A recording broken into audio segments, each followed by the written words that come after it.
Les 350 000 € qu'on nous retire, c'est 350 000 € de salaire d'actrices, d'acteurs, de metteurs en scène et de scénographes. Ne croyez pas que ça paye autre chose que ça. Il ne faut pas tout confondre. Les économies que nous faisons pour l'instant, c'est pour tenir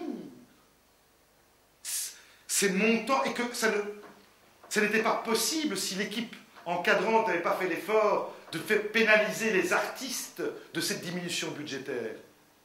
C'était intenable. Mais l'année prochaine, si rien ne change, ou l'année d'après, parce que l'année prochaine, c'est foutu. Hein. C'est foutu. Hier, on a vendu le premier abonnement, ou avant-hier, 14 spectacles. Bon signe.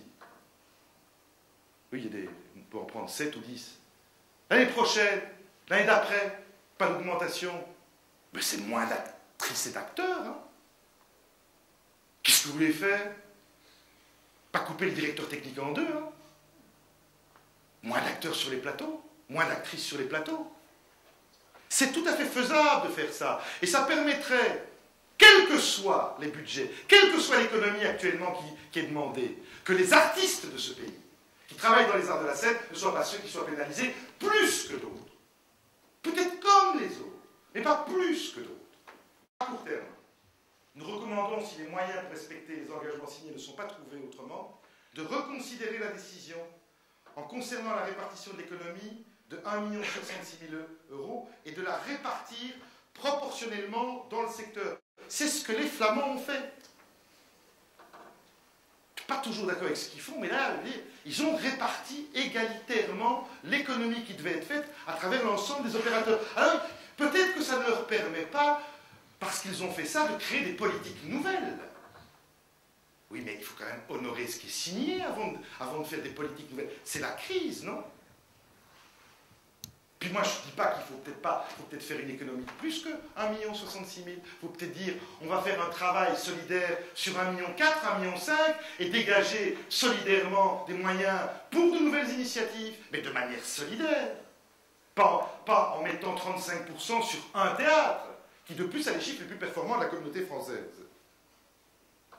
Si aucune solution est trouvée, à ce jour,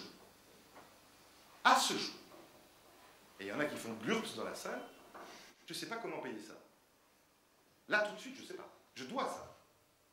Entre maintenant et tout à l'heure, nous devons ça.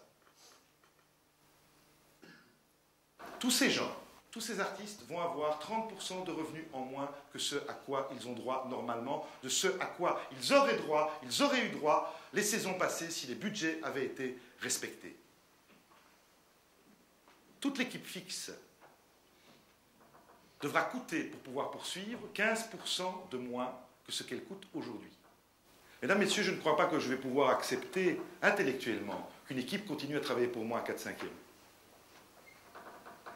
Non, je n'ai pas été élevé comme ça. Non, parce que certains pensent que j'ai été élevé avec des chaya, manaya.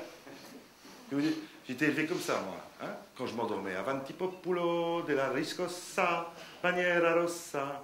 J'ai été élevé là, moi. Hein. On ne peut pas continuer comme ça. Je dis aux spectateurs de ce théâtre que nous avons existé sans subside pendant 7-8 saisons et que ce n'est pas une diminution de subside qui nous tuera. La ministre a raison quand elle dit que nous n'allons pas mourir à cause de ça. Il y a un effet rétroactif insupportable, ingérable. Nous ne savons pas comment on va faire pour payer ce que nous devons. Désolé à tous ceux à qui nous devons de l'argent, mais nous n'allons pas mourir pour ça.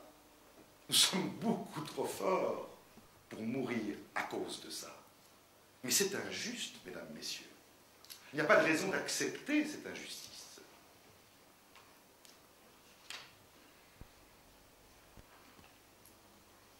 Il y a 1h30, 1h15, Gaëtan Berger, il est là,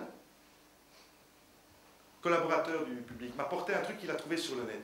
C'est le bilan de l'ancienne législature.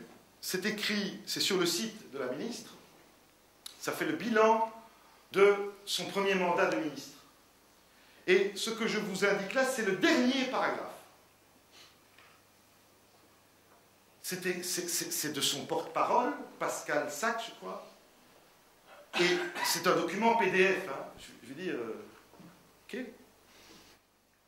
Madame la ministre espère, qui sait, poursuivre ce travail pendant la législature prochaine, notamment pour faire aboutir le décret cinéma qu'elle a initié, négocié avec le secteur, conclu avec un consensus avec celui-ci, etc., etc., etc. Mais là, en tout cas, la satisfaction du devoir accompli, et je trouve qu'elle pouvait, la conviction d'avoir défendu au mieux, dans les limites du possible, tous ceux dont le talent font l'honneur de nos secteurs culturels et audiovisuels, ainsi que le sentiment que, quoi qu'il advienne, les résultats engrangés pourront difficilement être remis en cause dans le futur.